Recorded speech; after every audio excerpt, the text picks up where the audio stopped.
Hello बच्चों। तो आज के लेक्चर में हम इस सीरीज के लास्ट लेक्चर की बात कर रहे हैं और इस लेक्चर में हम पढ़ेंगे कोरिजन। ठीक है, तो कोरिजन में क्या होता है देखिए।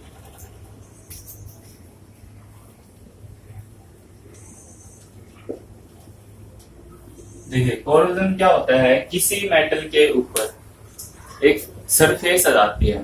अब वो सरफेस ऑक्साइड्स की भी हो सकती है या फिर मेटल के किसी और सोल्ट्स की भी हो सकती है। ठीक है, उसके कारण क्या होगा, वो मेटल क्या होगी, उस मेटल की जो सरफेस है उसकी चमक खत्म हो जाएगी और धीरे धीरे वो ईटिंग अप होती रहेगी, मतलब मेटल जो है ना खत्म होती रहेगी। ठीक है, ये कोरिजन होता है। तो कोरिजन की डेफिनेशन आपने एक छोटी क्लासेस में पढ़ी है, वहां पे आपने देखा था कि ये है क्या होता है, एनवायरमेंटल इफेक्ट के कारण मेटल का ईटिंग अप जो होता है वही क्या होता है, कोरिजन होता है। ठीक है, तो ये चीज आपने देख रखी है पहले। अब हम बात करते हैं कोरिजन। देखो अलग अलग मेटल का हो सकता है, आपने देखा हुआ चांदी में भी होता है, सोने में भी होता है, तांबे में भी होता है। ठीक है, तो सभी मेटल्स में कुछ न कुछ हद तक होता है कोरिजन।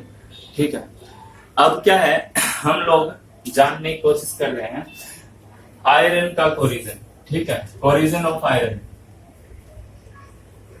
कोरिजन ऑफ आयरन, इसी को हम क्या कहते हैं, रस्ट। क्या कहते हैं, रस्ट। तो रस्टिंग हम पढ़ रहे हैं, क्या पढ़ रहे हैं, रस्टिंग। ठीक है, तो रस्टिंग में क्या होता है देखिए, जो रस्टिंग होती है ना आयरन की, ठीक है, या फिर कोरिजन होता है आयरन का, उसमें क्या होता है, उसको हम एक इलेक्ट्रोकेमिकल फिनोमेना मान सकते हैं। इसको क्या मान सकते हैं भाई, इलेक्ट्रोकेमिकल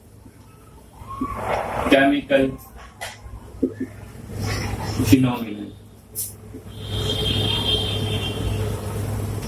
ठीक है, अब वो कैसे, वो हम देखेंगे। देखिए यहाँ पे क्या होता है, जो आयरन है, ये मान लो आयरन है, इस किसी पर्टिकुलर स्पॉट पे, इस स्पॉट पे मान लो जो आयरन होता है, आयरन लॉस कर देता है अपने इलेक्ट्रॉन्स को। ठीक है, और ऑक्सीडाइज हो जाता है। ठीक है, और लॉस करके किसको देगा, ये ऑक्सीजन को दे देगा। ठीक है, तो क्या होता है, ये अपने इलेक्ट्रॉन लॉस करेगा तो ये किसका काम करेगा, एनोड का। तो ऑक्सीडेशन होगा आयरन में और इसी को अपन क्या देंगे, एनोड। ठीक है, तो एनोड पे क्या होता है, एनोड पे होता है Fe, सॉलिड जो होता है वो कन्वर्ट होता है Fe2 पॉजिटिव। ठीक है, प्लस 2 इलेक्ट्रॉन्स। ठीक है, ये बनाता है। इतनी तो बात हमें समझ में आई। अभी क्या है, कैथोड पे क्या होगा, कैथोड पे रिडक्शन होगा बेटा जी, और रिडक्शन होता है ऑक्सीजन का। ये ऑक्सीजन को देता है, एनवायरमेंट में क्या है, O2 को ये अपने इलेक्ट्रॉन दे देता है। अब O2 को ये जब इलेक्ट्रॉन देता है ना, तो O2 वाटर बनाती है। देखो आपको वाटर में एक ऑक्सीजन दिख रही होगी, पर यहाँ पे कितनी ऑक्सीजन है, 2। तो आपको कितने वाटर बनाने पड़ेंगे, 2। तो आपके कितने वाटर बन रहे हैं, 2 वाटर बन रहे हैं। ठीक है, अब 2 वाटर बन रहे हैं, तो यहाँ पे हाइड्रोजन कितनी है, ज्यादा, 4, और यहाँ पे हाइड्रोजन है ही नहीं। तो यहाँ पे हाइड्रोजन को बैलेंस करने के लिए H पॉजिटिव।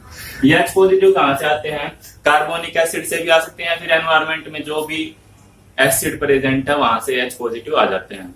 ठीक है, अब इतना हो गया। अब गौर से देखिए बेटा जी, यहाँ पे इसकी जीरो ऑक्सीडेशन स्टेट, यहाँ पे -2 हो गई है। ठीक है, तो एक ऑक्सीजन में 2 इलेक्ट्रॉन ऐड हो रहे हैं। ठीक है, पर यहाँ पे ऑक्सीजन कितनी है, 2। तो कितने इलेक्ट्रॉन ऐड हो रहे होंगे, 4 इलेक्ट्रॉन। यहाँ पे 4 इलेक्ट्रॉन, तो इनको भी 4 ही करना पड़ेगा, तो ये 2 से मल्टीप्लाई हो जाएगा। ठीक है, तो अब क्या है, अब ये है कि हम इसकी ओवरऑल अगर रिएक्शन लिखना चाहें, ओवरऑल रिएक्शन अगर लिखना चाहें, तो ओवरऑल रिएक्शन में क्या होता है भाई, ये जुड़ेगा 2Fe सॉलिड, ठीक है, प्लस O2 गैस, ठीक है, plus 4H positive H plus ion. ठीक है, ये अच्छा, ये 4 इलेक्ट्रॉन से कट जाएंगे। अब देखो इधर का ये क्लियर हो गया, क्लियर हो गया, क्लियर हो गया, सारी चीज कितनी है, उधर उधर की रहेगी। तो Fe2 पॉजिटिव H प्लस में 2H2O। ठीक है, तो ये चीज बन गई अपनी। अब क्या है, ये जो फेरस आयन है ना, आपको पता होगा कि Fe2 पॉजिटिव को फेरस आयन कहते हैं, फेरस कहते हैं, और Fe3 पॉजिटिव जब ऑक्सीडेशन स्टेट होती है तो इसको कहते हैं फेरिक। ठीक है, तो यहाँ पे क्या होगा, एटमॉस्फेरिक ऑक्सीडेशन होता है, एटमॉस्फेरिक ऑक्सीडेशन होता है किसका, फेरस आयन का। तो वो कैसे होता है देखिए, तो ये जो 2 पॉजिटिव स्टेट में था ना, ये क्या करेगा, वाटर के साथ प्लस O2 के साथ। ठीक है, अब देखिए 2 ऑक्सीजन यहाँ पे, 1 ऑक्सीजन यहाँ पे, ये 2 ऑक्सीजन है और 2 का ऑफ कर दिया तो 1 ऑक्सीजन, 3 ऑक्सीजन हो गई। तो यहाँ पे क्या बनाएंगी, Fe2O3। ठीक है, ये सॉलिड बन गया। अब देखो क्या बचा है, यहाँ पे वाटर, ये H पॉजिटिव बच जाएंगे 4, कितने H पॉजिटिव बच जाएंगे 4, तो ये बन गया। अब ये क्या होता है, फर्दर हाइड्रेटेड हो जाता है, हाइड्रेशन होता है इसका, क्या होता है हाइड्रेशन, तो हाइड्रेशन होके ये बनाता है Fe2O3.XH2O।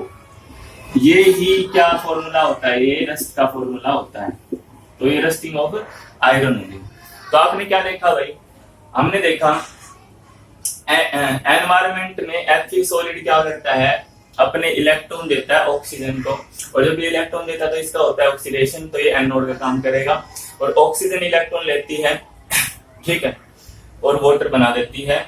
ये जो H पॉजिटिव आए हैं ये एसिड से आए हैं जो एनवायरनमेंट में प्रेजेंट होते हैं, तो ओवरऑल रिएक्शन नहीं हो जाती है, एटमॉस्फेयर में कुछ ऐसा हो जाता है फर्दर ऑक्सीडेशन। तो फेरस से फेरिक आयन बनते हैं, और फेरिक आयन का हाइड्रेशन होके ये रस्ट ऐसे बनता है। तो हमने पूरी कहानी देख ली कैसे रस्टिंग होती है, रस्टिंग ऑफ आयरन की। तो इतनी बात हमें समझ में आ गई। अब रस्टिंग तो ये अपने आप होती है, ठीक है, हमें क्या करना है, हमें इस रस्टिंग को रोकना है, क्योंकि देखो आपको पता है बेटा जी, जो आयरन ये है ना, मतलब जो अपना आयरन है वो बहुत ही जगह पे यूज होता है। कैसे, बिल्डिंग्स में यूज हो गया, ठीक है, या फिर अपनी शिप्स में यूज हो गया, रेलवेज में यूज हो गया, ठीक है, ब्रिजेस में यूज हो गया। तो मतलब बहुत जगह है जो जहाँ पे ये आयरन यूज होता है। और कई जगह पे ऐसा है कि अगर इसका आयरन का कंपोनेंट खराब हो जाए तो पूरा का पूरा जो अपना मैकेनिज्म है वो पूरा का पूरा रुक सकता है। तो ऐसा अगर रस्टिंग ऑफ आयरन अगर हम नहीं रोकें तो क्या होगा, या फिर कोलिजन हम नहीं रोकें तो क्या होगा, वो पूरी की पूरी जो मैकेनिज्म है, चाहे बिल्डिंग है या कुछ, ब्रिजेस भी कोलैप्स हो सकते हैं, बिल्डिंग भी गिर सकती है, ठीक है, या कुछ भी हो सकता है। तो उस सारे नुकसान को रोकने के लिए हमें कोलिजन को रोकना सीखना जरूरी है। इतनी बात तो हमें समझ में आ रही है। अब कोलिजन को प्रिवेंट कैसे करें उसकी बात हम कर रहे हैं, प्रिवेंशन ऑफ कोलिजन। ठीक है, तो कोलिजन का प्रिवेंशन सीख रहे हैं भाई। तो देखिए कैसे प्रिवेंशन कर सकते हैं। पहली बात तो देखो, जो अपनी मेटल है वो कोलिजन कब होता है उसमें, जब वो एनवायरनमेंट में के कांटेक्ट में आती है। तो हम क्या कर दें, अगर हम ऐसा कर दें कि उसका कांटेक्ट ही रोक दें, एनवायरनमेंट में के कांटेक्ट में आने से उसको प्रिवेंट कर दे कैसे भी, तो हम ऐसा कर सकते हैं पेंटिंग करके, ठीक है, ग्रीसिंग करके, या फिर और क्या कर सकते हैं, ऑयलिंग करके, ठीक है। तो हम क्या कर सकते हैं, कवर कर सकते हैं, covering of metal surface with paint, ठीक है, ऑयल या फिर ग्रीस, ठीक है, जो भी आपको सही लगे, ETC। ऐसे प्रिवेंट कर सकते हैं। और कैसे कर सकते हैं भाई, इलेक्ट्रोप्लेटिंग कर सकते हो, इलेक्ट्रोप्लेटिंग ऑफ मेटल, ठीक है, मतलब किसी दूसरी मेटल की सरफेस उस पे चढ़ा दें, जैसे जिंक की हम यूजुअली चढ़ाते हैं, ठीक है, ताकि वो जिंक उसका फर्दर मतलब रस्टिंग रोक सके। लास्ट का जो सबसे इंपॉर्टेंट है वो है सैक्रिफिशियल मेथड, ठीक है। इसमें क्या होता है, we connect electrode of other metal which get corrode itself but save the metal to which it is connected। तो हम सैक्रिफिशियल मेटल का इस्तेमाल करेंगे। सैक्रिफिशियल मेटल कैसे काम करेगी भाई? मान लो ये ब्लॉक है अपना, आयरन का ब्लॉक मान लो है, जिसकी हमें रस्टिंग बचानी है, उसका ब्लॉक मान लो मेटल, ठीक है। इसको कनेक्ट कर देंगे वायर के साथ में, ये सैक्रिफिशियल मेटल का ब्लॉक ले लिया, ठीक है। ये क्या है? Sacrificial metal. तो सैक्रिफिशियल मेटल क्या करेगी? देखो मान लो ऑक्सीजन इससे इलेक्ट्रॉन लेने आई, पर इस मेटल का इलेक्ट्रॉन देने की टेंडेंसी ज्यादा है इस मेटल से, ठीक है। इसका क्या होगा? एसआरपी, ठीक है, लो होगा। क्या होगा? लो इस मेटल से। तो ये इलेक्ट्रॉन आसानी से दे देगी, ये इलेक्ट्रॉन देगी ना, तो क्या होगा? इस ऑक्सीजन को इलेक्ट्रॉन चाहिए था, वो वहां से मिल गया, तो ऑक्सीडेशन किसका हो गया? इसका ऑक्सीडेशन हो गया, इसका ऑक्सीडेशन नहीं हुआ, क्योंकि वो बेटर वे से ऑक्सीडाइज हो सकती है, क्योंकि उसका एसआरपी कम है। हमने पढ़ा है इस यूनिट में कि जिसका एसआरपी कम होता है वो उसका ऑक्सीडेशन ज्यादा आसानी से होता है। स्टैंडर्ड रिडक्शन पोटेंशियल होता है एसआरपी, ठीक है। तो ये ऑक्सीडाइज होगी तो इसका कोरिजन होगा, इसका कोरिजन होगा, और ये इसका कोरिजन नहीं होगा। ये धीरे धीरे खत्म होती रहेगी, तो जब ये खत्म होगी तो हम दूसरा ब्लॉक लाके लगा देंगे, तो ऐसे इसका हम रोक सकते हैं कोरिजन होना। तो ये सैक्रिफाइस किसने किया है? इस मेटल ने किया है, और ये मेटल जैसे मैग्नीशियम वगैरह हो सकती है, ठीक है, जिंक वगैरह हो सकती है, या फिर कोई और आप याद रखिए, ठीक है। तो अभी तक के लिए हमने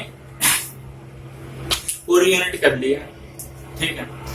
एक क्वेश्चन कोरिजन का आपको स्क्रीन पे दिख रहा होगा, ये इंटेक्स का क्वेश्चन है, आप अच्छे से कर लेंगे। जो भी मैंने इस लेक्चर में बताया, ये सारा ही इसका आंसर है, ठीक है।